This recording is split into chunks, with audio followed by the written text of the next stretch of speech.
lead generation, collecting a lead's information is not the main bottleneck for most businesses, whether it be real estate agents, agency owners, or business owners, car dealerships, whatever it may be. The issue is never actually in the lead generation. It's always in the follow-up, because look, first impressions are a big deal. Don't get me wrong, but within an hour, I would have come across something that caught my eye way more than your business's grandeur ever did.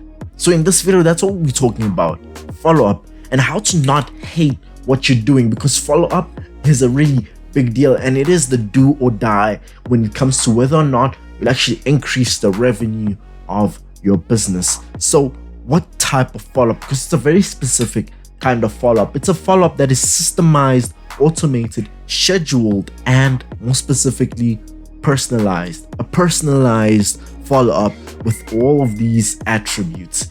So right now, what I want us to talk about is ensuring that it is software based, because look, writing any sort of information on a piece of paper or adding nudges to your email is great if you're getting about 1 or 2 leads a week.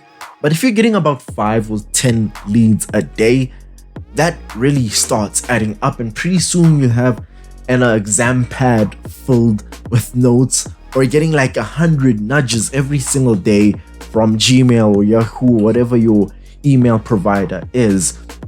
So realizing that when you do go ahead and choose software based, you now have advantage of speed and accuracy, because all you have to essentially do is just type the lead's name and you'll have all the information you need about them, or type a sort of time period and you know who you'll be sending an email on Monday, or who you'll be sending an email on Tuesday or Wednesday, whatever it may be, or who you need to call on Wednesday morning, right? So that's the great thing about software based. Another great thing when it comes to having something that is software based is that it ensures that you are able to leverage scheduling your messages. Because the great thing about scheduled follow-ups is that you don't need to remember anything, right? So when you're taking a look at something like emails, right? Maybe you have to email Bongi next week, or maybe you need to email Bongi 6 months from now because he's currently taking a vacation in Cape Town or Bali or whatever it may be.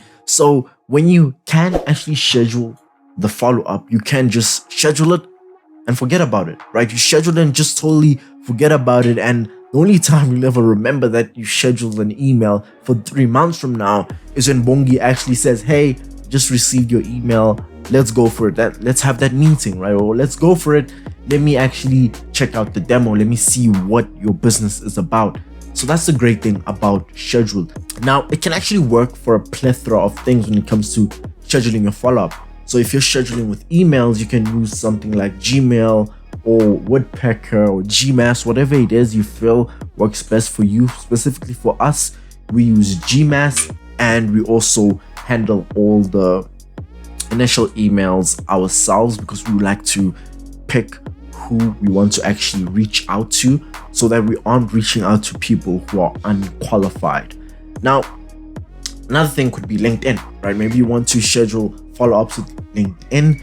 We use a software called Ulink. Now, Ulink is invitation only, so if you don't receive an invite to join Ulink, you can't use Ulink. So an alternative that I suggest people use, it's not as great as Ulink, but it's a fairly great alternative, is Meet Alfred. Now, Meet Alfred is similar to Ulink, it just doesn't offer you the advanced features that Ulink does offer you.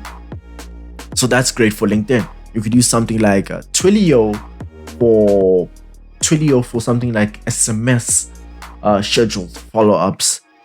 And I think there might be some for Twitter or Facebook that I don't know about, but those are the 3 that I use for email, LinkedIn, and SMS follow-ups. Whatever it is you feel that you really need to do, go ahead and do it for your specific business. Now, a great piece of advice I can give you before moving on to the next tip is you need to have multiple touch points. You can't just be reaching out to a person via email or reaching out to a person via SMS. You should be reaching out to a person through multiple touch points, right? In my agency, we reach out to people through 3 to 2 touch points, right? Which is email and LinkedIn. Sometimes if we do get the leads phone number, it's email, LinkedIn, and phone number, right? And with the SMS, I'll probably suggest sending an SMS 3 times to the lead before stopping, right? Because you don't want to be blowing up the person's phone with all of your messages. Now, in my country, South Africa, it's literally illegal. Starting from July or June 2021, it'll be illegal to cold call businesses. Now, I don't know whether you be in the UK, the US, whether you are in South Africa, cold calling people is totally illegal starting from June to July 2021. So if you are a property professional who relies a ton on cold calling, whether it be you cold calling an entire neighborhood or your ISA cold calling an entire neighborhood for you, then I would suggest just taking a few minutes to go ahead and book a time to talk to me and my team so we can figure out how we can ensure that we can build you an entire system to ensure that you're actually closing 2 to 3 deals a month by generating appointments from pre-qualified leads. And now let's just jump into the next tip. Systematic but personalized. Look, we all like having something that is automated and systemized and simple to do, but if it is not personalized, nobody really gives up. You know what I'm saying? So ensuring that your follow-ups are all personalized, because look, if lead A's email looks 100% identical to lead B's email, why would they bother, right? If someone can read your email and see that, look, this dude sent this to 1,000 other people, then why would the person take 10 minutes to fill in a form, or take 10 minutes to actually call you, or take 10 minutes to book an appointment?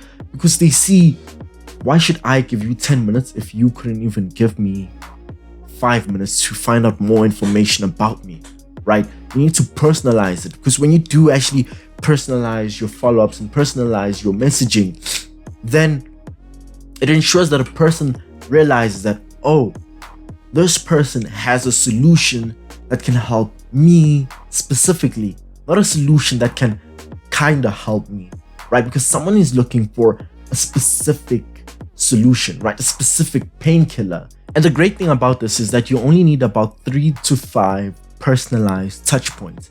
Personalized touch points meaning you only need about 3 to 5 personalized information about the lead in your message, whether it be in your email or in your SMS.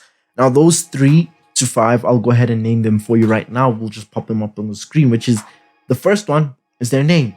The second one could be their area. Their third one could be you commenting on a particular post they just published on LinkedIn, or a particular post they just published on Facebook, right? Anything more than 5 would just be a waste of time and energy, right? Because there's a point that you reach when you start getting diminishing returns, and it just doesn't really make a difference, right? So if you do want to go crazy with it, go crazy and just stick to 5, but I would recommend just keeping it at 3. 3 touch points, 3 personalized touch points is a totally great thing to do. Now, the last thing that we'll be talking about is the CRM. Now, the last thing is that most business owners and agency owners don't even have a CRM. Now, to be more specific, only about 40% of real estate agents have a CRM, and only about 56% of businesses have a CRM. Now, that excludes B2C businesses like e-commerce and retail stores, right?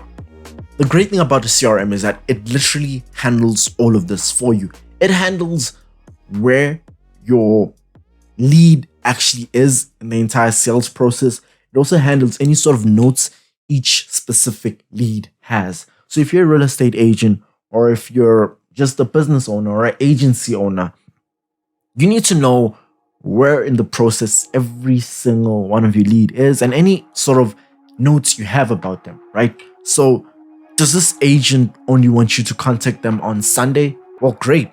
Put them in a don't contact until Sunday, or schedule a time that you only contact them on a Sunday, right? And write a note in there that, look, this person only wants to be contacted on Sunday.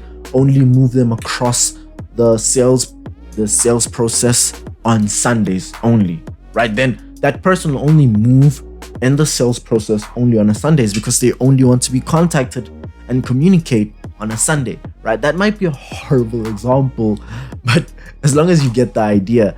Now, what I want to state to you is that it doesn't really have to be an expensive CRM, right? If you are really broke and on a budget and you don't have any sort of income coming in, you want a free alternative. A free alternative you can use is something like Google Spreadsheets, right? Just use Google Spreadsheets, fill in all the information there. You can use that as your CRM. Me personally, I'm using Pipedrive to handle my entire sales process because I literally only have one sales process.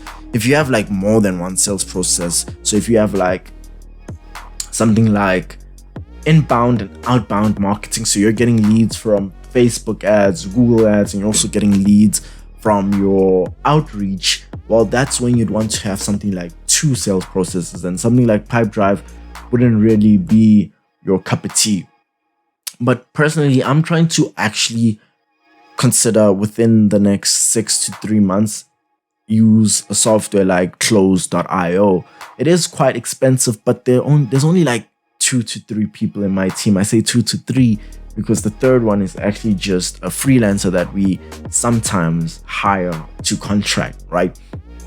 But if there's only about 2 to 3 people in my team, that means that it won't be as expensive as if I had like 12 or 20 people in my team. But close.io is a very great alternative, and when I do go into it, it will probably save me a ton of time because it will replace a ton of software. So yeah, just do some research on what CRM really works best for you and use it, right? So as I said, you can use something like Google Spreadsheets or Bitrix24 as your CRM if you really don't have any sort of money to use. If you do have a couple of hundred of rands or a couple of dollars lying around, then you can use something like Pipedrive. That's about $10 a month. Now, if you currently already have a CRM, just go ahead and smash that like button and let me know in the comments what CRM you are using, because it doesn't really matter if I'm only mentioning like 3 or 4 CRMs. There's a ton of CRM. There's dozens of CRMs out there. So let me know in the comments section what CRM you're using, and if you are using any sort of CRM. And if you are using a CRM, smash that like button right now. I am watching you. No, like literally, I'm waiting. So I think that wraps it up for actually understanding the follow-up. Now, what you do need to understand lastly is the sort of messaging. So how should you message? How should you structure your emails, your SMSs, your follow-ups? How should they be structured and how should they be laid out, right? I literally have a video walking you through that entire thing. It's right next to me, right over there. Go ahead and click that video and I'll see you guys in that video. And yeah, I am Bongi, you are you, and see you on the next video. Bumenasai.